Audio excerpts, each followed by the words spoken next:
Good morning. And welcome to Allen Avenue Unitarian Universalist Church. Whether today is your first time here or you've been coming for years, we're so glad you are with us. My name is Cynthia Martin. My pronouns are she and her, and I'm serving as this morning's worship associate. We are a growing community that transforms lives through the power of love. Our mission calls us to celebrate diversity, encourage spiritual growth, and promote social responsibility while we travel on and care for the earth. A special welcome to those at home who are joining us on Zoom today. If you're attending for the first time, please fill out the welcome card on our website so we can know more about you.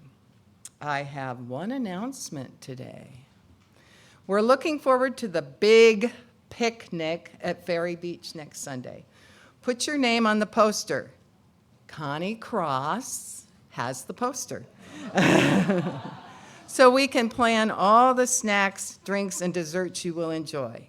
It's a food festival, okay? Now we'll invite you all to take this opportunity to silence your cell phones so that we can be fully present to one another.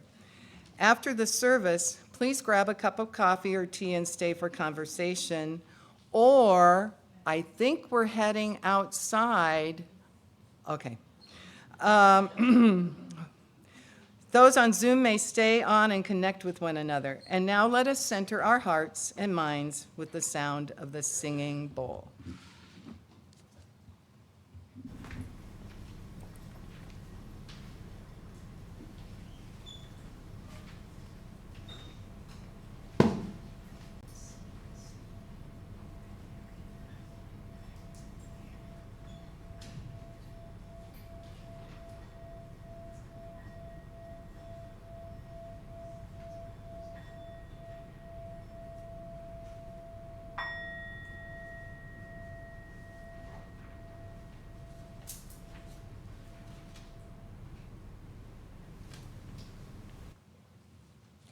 Good morning. Good morning. It is good to be together this morning. I'm Reverend Tara. My pronouns are they and them, and I serve as the minister of this congregation, Allen Avenue Unitarian Universalist Church, or A2U2 for short. This morning in worship, we are going to reflect together on change, exploring the relationship between tradition and transformation, and how we might traverse the hallowed halls of the past to find ourselves on the holy ground of a changing present. After the lamplighting ritual this morning, our children and youth will join Emily at the end of the long hallway for their RE Welcome Back party and events. Babies and toddlers are welcome both in the nursery and in the sanctuary. As we settle into our time together this morning, I invite you to take a breath, to feel your feet on the floor, and to hear these words of invocation. Wise ones say, we can be good, good enough, and imperfect all at the same time. Wise ones say that we can listen to understand, not necessarily agree, and be moved by a truth that does not make sense to our lived experience, and let it change our world. They tell us also to cultivate humility when the world would rather we grow certitude in our hearts. They tell us that we can say, I don't know, and I'm not sure, and still be a warrior, still be whole, still be a leader, in fact, the kind of leader we long for. Wise ones tell us to pay attention not just to the what, but to the how. And so may this be the meditation of our hearts. May this be the word of our mouths, not just the what, but also the how. And may we be the wise ones today and every day. Come into this place where you are not just welcome, but you are needed. You are loved. Come, friends, you are joyfully called to worship.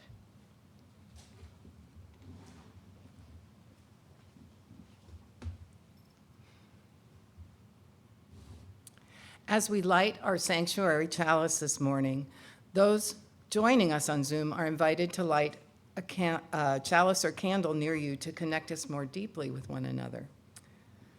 This chalice is for the living, the changing, the becoming.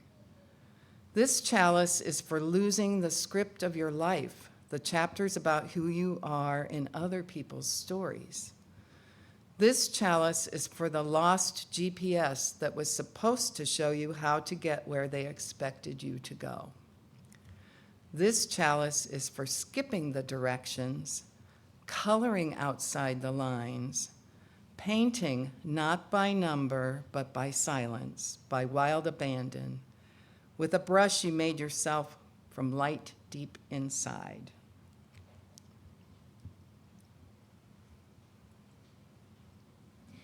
We light a second candle this morning, our candle of community, today for peace. As we face political violence on many levels in our own community, a Talbot Elementary parent was taken by ICE this week at morning drop-off.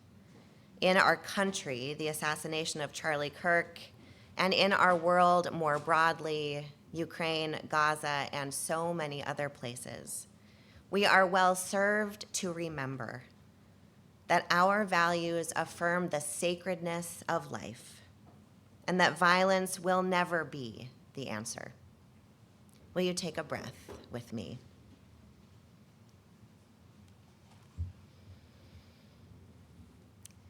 Joy in community is medicine in these times. So let us sing together, friends, our opening hymn. Number 361 in your gray books or up on the screen. Enter, rejoice, and come in.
We're going to try a new microphone.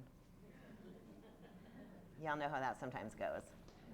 Believe it or not, we actually practiced this the other day, but when it's Sunday morning, everything changes. Some might say the Spirit is present. So we'll see. Can you hear me? Excellent. So we also have some images I would like to show you, but they may or may not come up on the screen. So if they don't, we're going to use our imagination. Raise your hand if you have ever heard of a nurse log before. Okay, keep your hands up. If you think I'm talking about like a log that nurses fill out in the hospital, put your hand down. Okay, I see there's a group of nurses right here. Okay, so we're talking about an ecological phenomenon. So raise your hand again. Okay, about half of the people who, yeah. Excellent. Can anyone shout out a couple words of what nurse log that's not medical brings to mind? Moss. Ferns. Dead tree. Lichen, fungi taking care of something else. Excellent. So Peter, now would be the time, if the images are going to come up, to go ahead. Oh, amazing. So this, right here, in the bottom left-hand corner, is a nurse log. Ali Wisnowski, I can't move, of American Forests defines nurse logs as fallen trees that provide ecological facilitation as they decay. So these are dead trees that offer seedlings, shade, nutrients, water, and protection from disease. So they're no longer living, but they nurture and make way for the next generation. How does it work?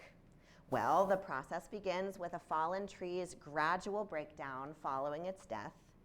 The breakdown of that tree on the forest floor is facilitated by microorganisms, such as fungi and bacteria, which some of you named, most of them so small we can't even see them. As the trees deteriorate, holes and cavities, you can go to the next picture if you want, holes and cavities form, and they begin to get bigger. And over time, these holes and cavities are filled with moss and mushrooms and lichen and soil, and small plants begin to grow. This dark soil that ends up in these cavities is called humus, the nitrogen-rich organic matter that forms because other plants and animal matter decay.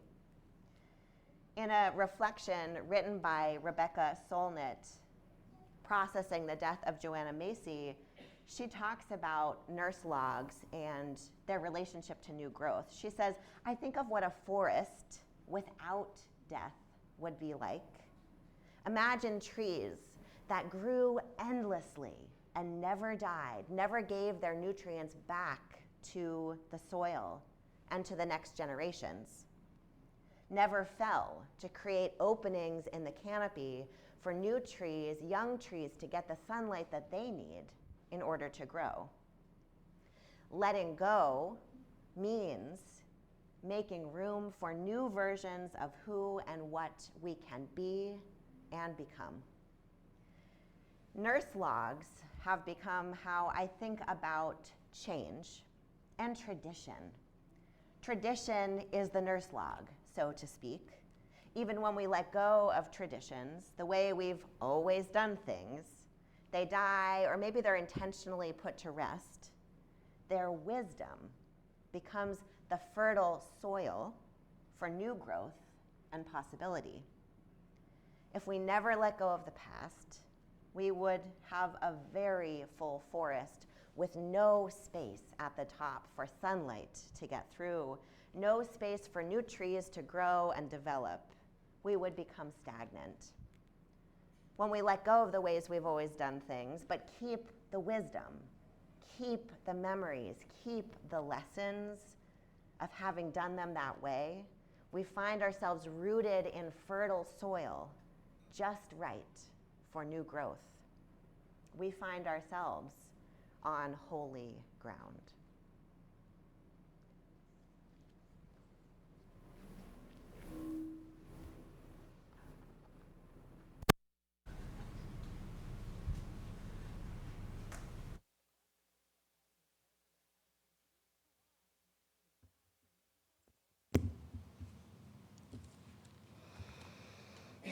In a few moments, some of us, very few of us, maybe just me, because all of our kids seem to be out partying today instead of partying here. But they'll be back next week. We'll have a great time. But some of us, hopefully, will leave the sanctuary to enjoy our welcome back party in RE, or I'll party by myself. Which, that's part of spiritual growth, the ability to party by yourself. And because of that, I will be your lamplighter today. I will be entrusted to transfer the light of the sanctuary chalice to the lamp, and then I will go forth to RE spaces where I will light a chalice for whomever shows up.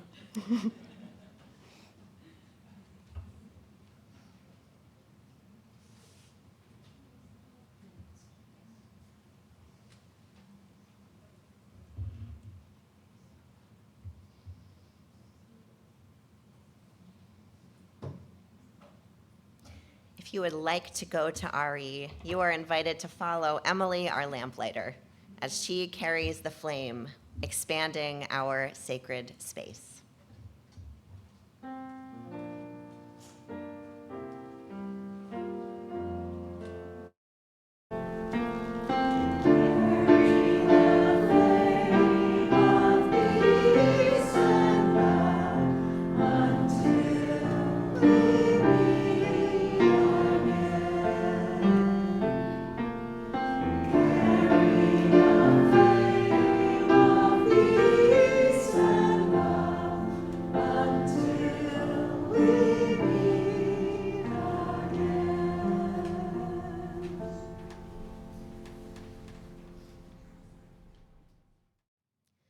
Would you join me now in the spirit of prayer? Words this morning by Choctaw elder Stephen Charleston.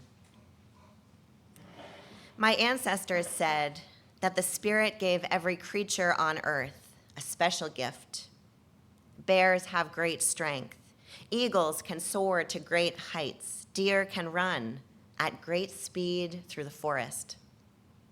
And what about us? What about human beings? What is our gift? Vision, the ancestors said, the ability to see both what is now and what is going to be. We can see the future and adapt to it. That is our gift.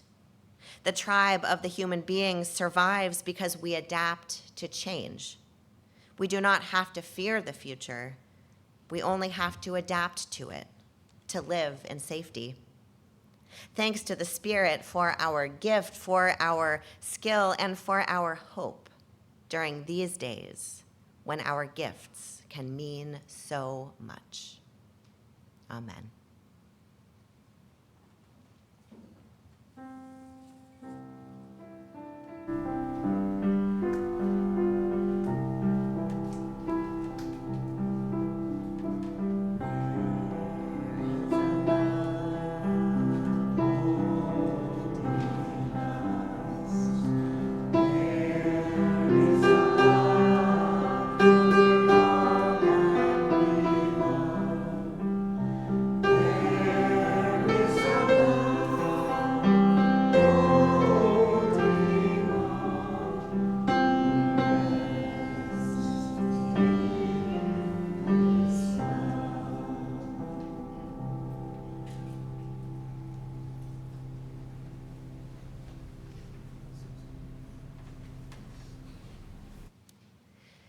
This congregation is led by a board of trustees made up of members who you have chosen to serve this church faithfully and well in this particular way. They dedicate their gifts, time, and energy to discerning, guiding, and caring for the well-being of this church and its mission. The work is not always glamorous. Many of you know that. It can be hard, frustrating, even exhausting at times. It can also be beautiful when moments of shared laughter, connection, and accomplishment visit us. And it is always sacred, for it is in pursuit of beloved community. Each year, of course, there's a new board with some returning members and some brand new ones. This year, most of our board is new, so it felt important near the beginning of the church year to introduce them to you and to dedicate them and all of us, the congregation, to our roles in the shared work of this church.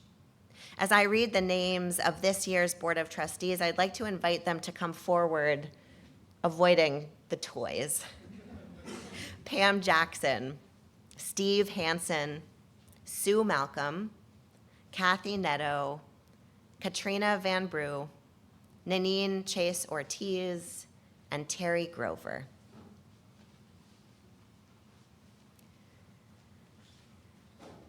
I'm going to ask you all a question, and I invite you, when I'm finished, to respond, hopefully with "we will." Will you be diligent and faithful in your work, bringing your best selves, practicing self-care and open-heartedness, tending the details with love, sharing your deliberations and the work when appropriate, and always pursuing the goal of beloved community as you serve? Members of our congregation, in order for this board to serve you faithfully and well, they need your support. Will you support this board in their work, offer them trust, share ideas and concerns in love, respond when they seek your input and ask for your help, and show up when work needs to be shared? If so, please respond, "We will." May the spirit of love guide us all in the coming year. May a spirit of joy infuse the work we all engage. And may your service and all of our service be a blessing to the world. You may be seated.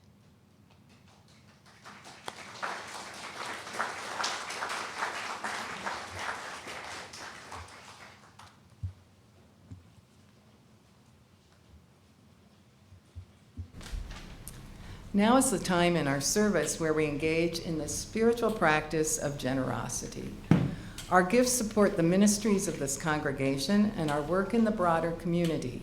Each week, 1/3 of our offering is given away to a local nonprofit organization doing work to advance our shared values in the world.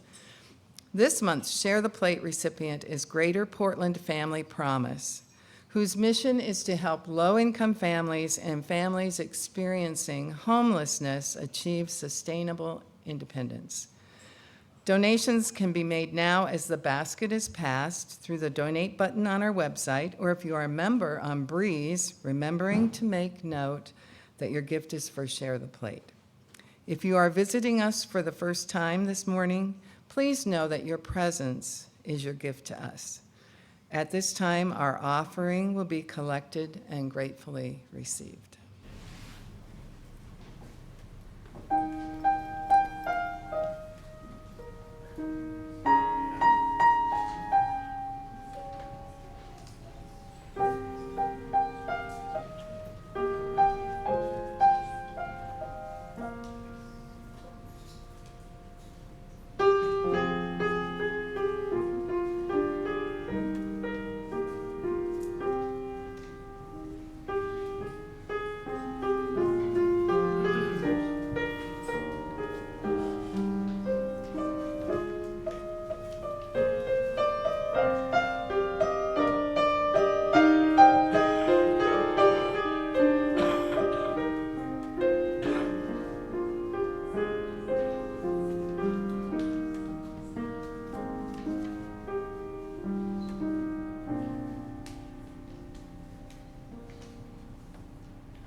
This morning's reading comes from Holding Change by Adrienne Marie Brown.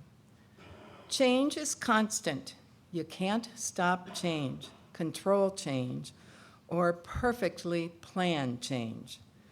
You can ride the waves of change, partner with change, and shape change. Adaptation is long-term or structural change in a creature or system to account for a need for survival. Adaptation is not about being reactionary, changing without intention, or being victimized, controlled, and tossed around by the inevitable changes of life. It's about shaping change and letting changes make us stronger as individual and collective bodies. How do we get relaxed and intentional in the face of change? Get curious in your own life about how you face change in powerful ways, in ways that you show your dignity and help you stay connected to what you care about.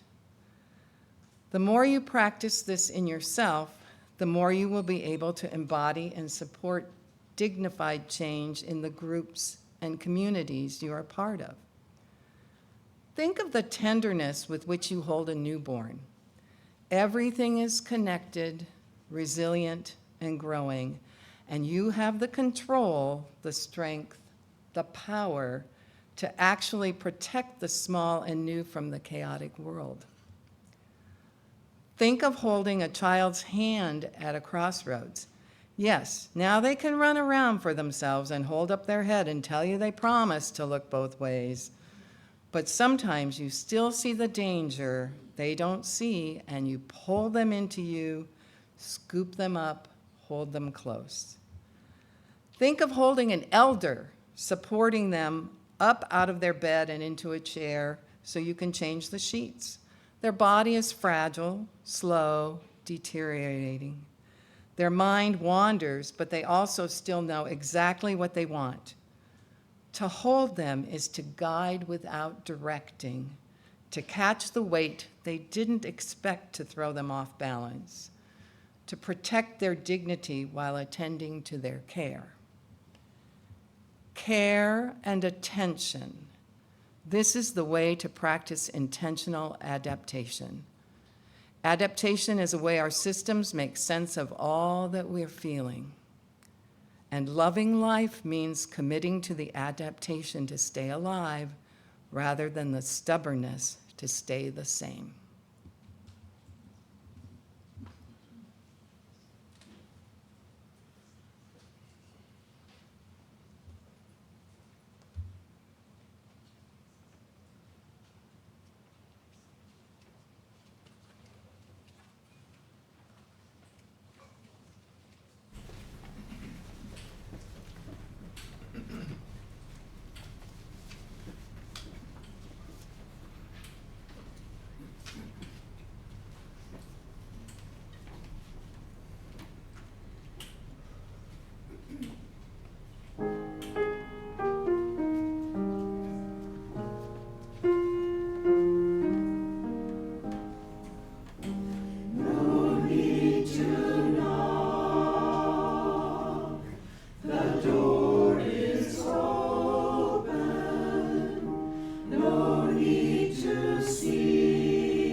I grew up in a family that did not hold tradition in high regard. I saw other families engaging in traditions like always doing the same thing on the holidays, decorating a Christmas tree together the weekend after Thanksgiving, having the same special meal every year on a birthday, Friday family dinners. I wanted that, and I didn't have it. My family was a little more chaotic, deeply loving, but riddled with ADHD. And this is before we were all talking about it.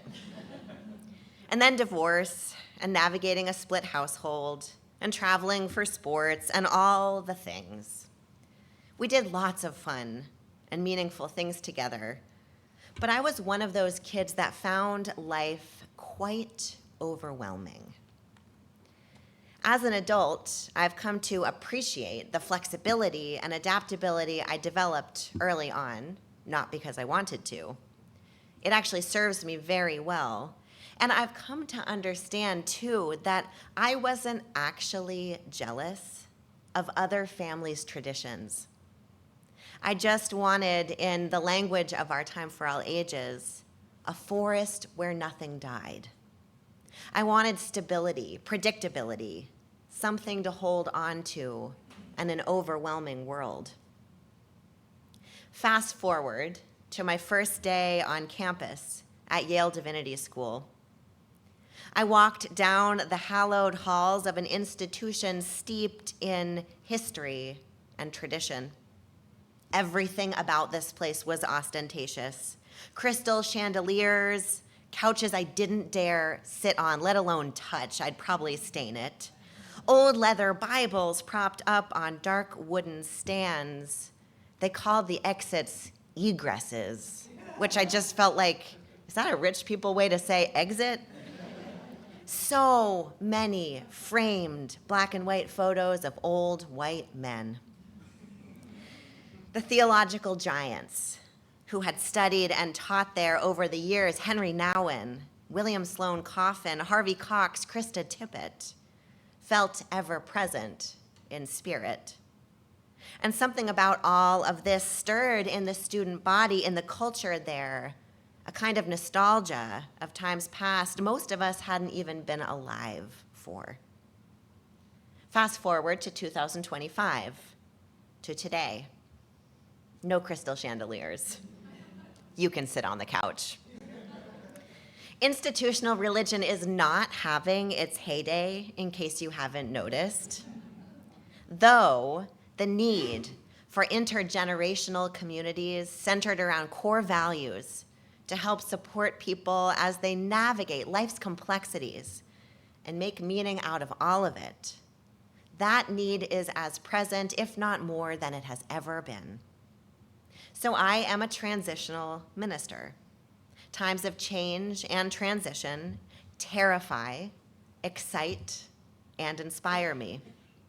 My change leadership is grounded in love for people and a desire for institutions to serve their people well.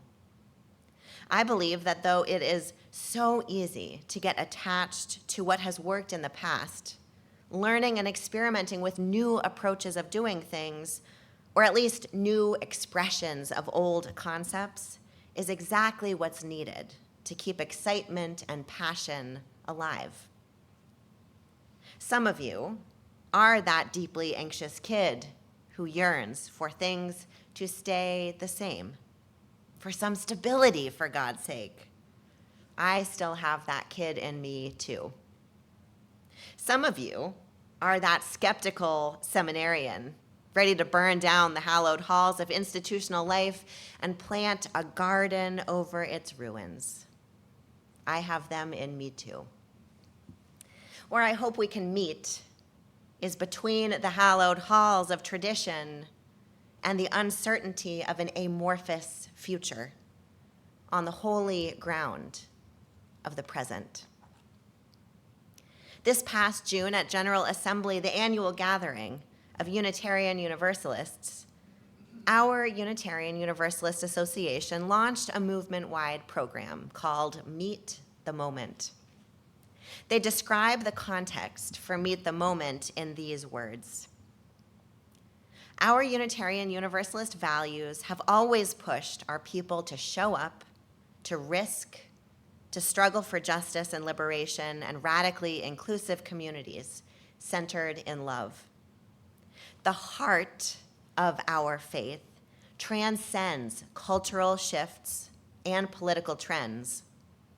But at key moments throughout the centuries, our religious ancestors have also been willing to transform themselves and their faith to meet the needs of the moment, to let go of what no longer serves, to open to new possibilities, to seize opportunities, and lean into aspiration and innovation.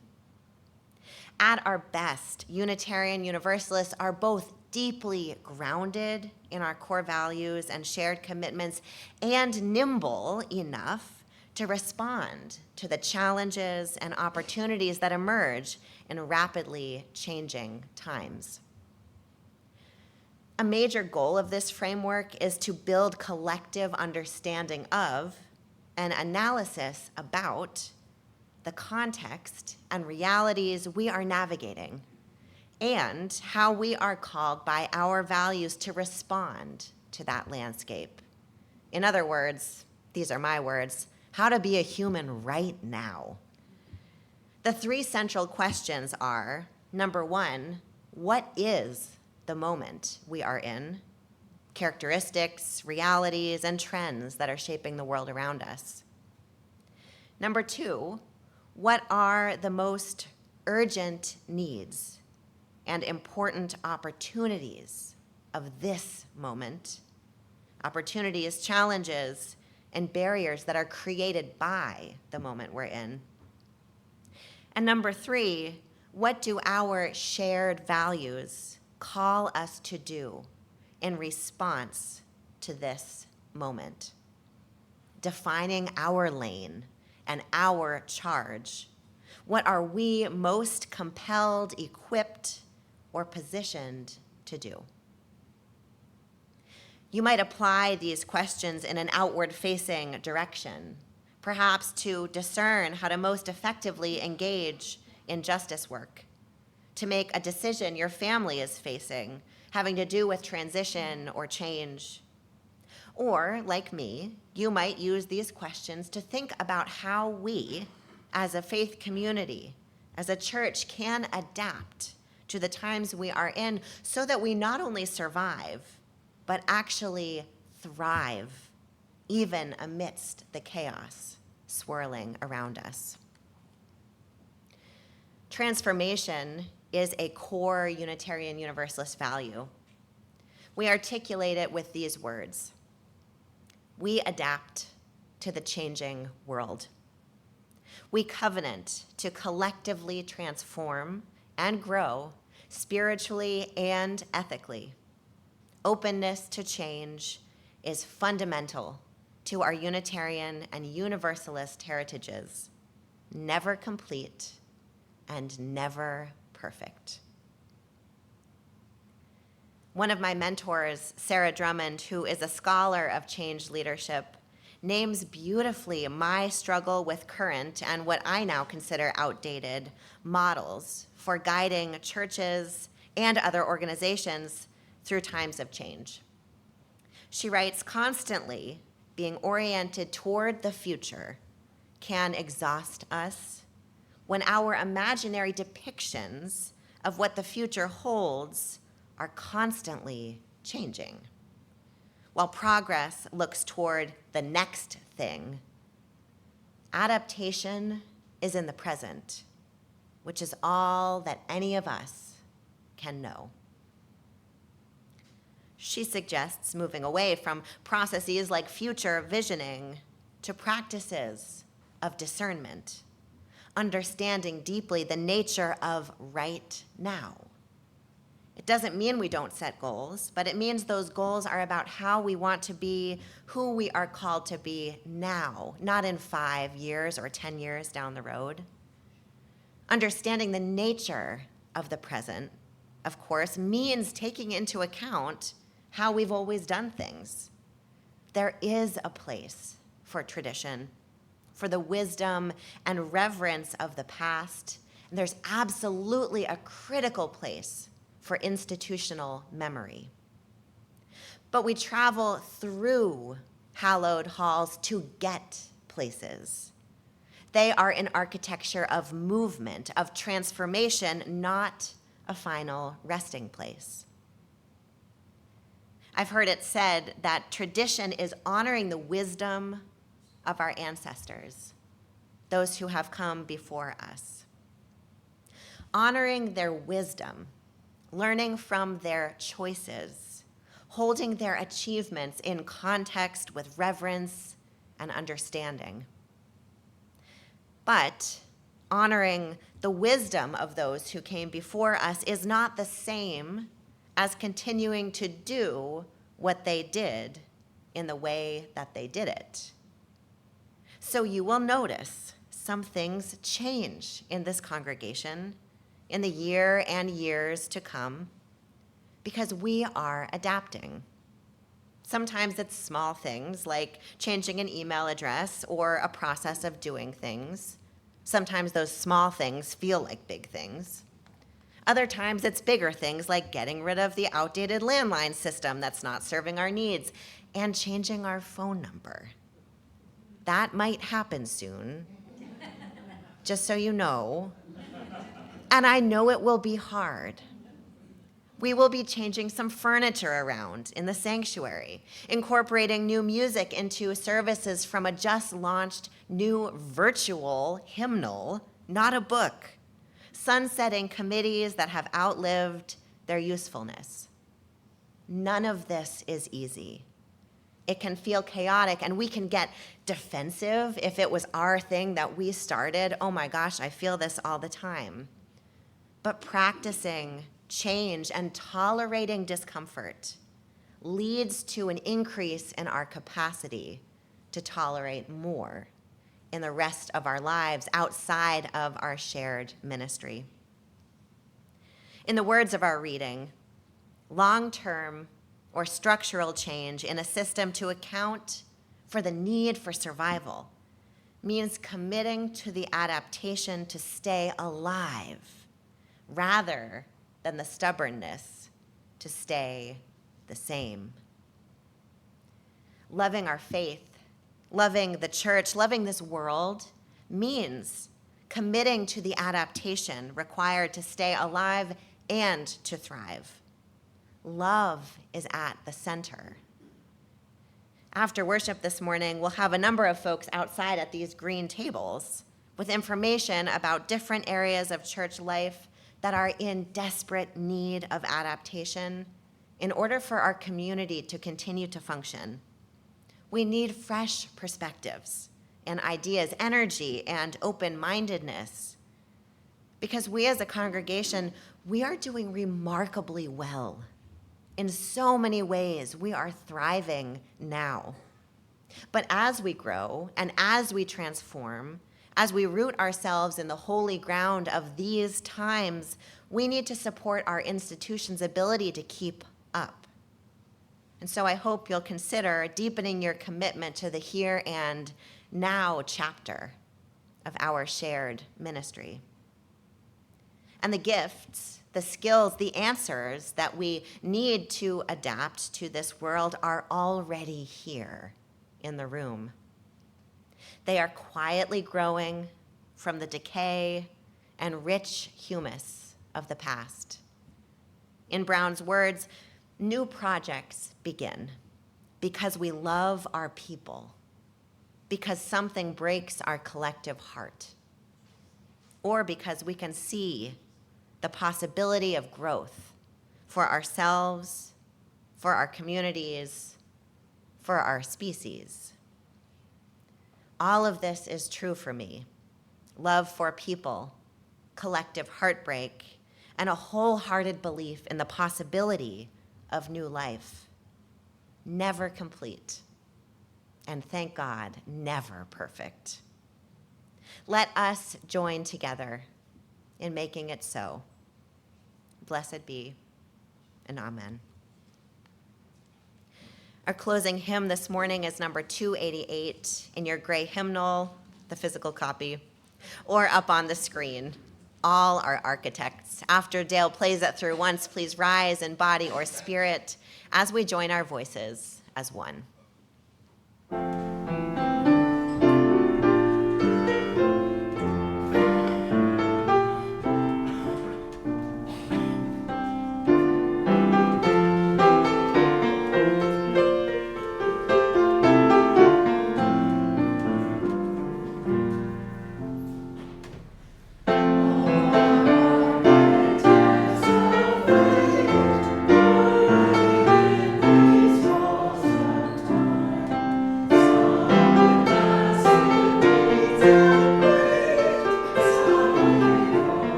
After the benediction and extinguishing our chalice, you are invited to remain seated in silence for a time of reflection and integration while Dale offers the postlude.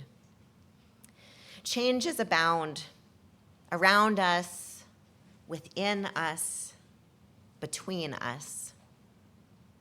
In our communities, in our neighborhoods, in our beloved faith communities. May we each find the balance point we need as we move through our ever-changing world, the balance between old and new, between the known and the unknown, between the familiar and the perhaps bold and risky possibilities that are there waiting. Our worship has ended, and our service begins. Go in peace.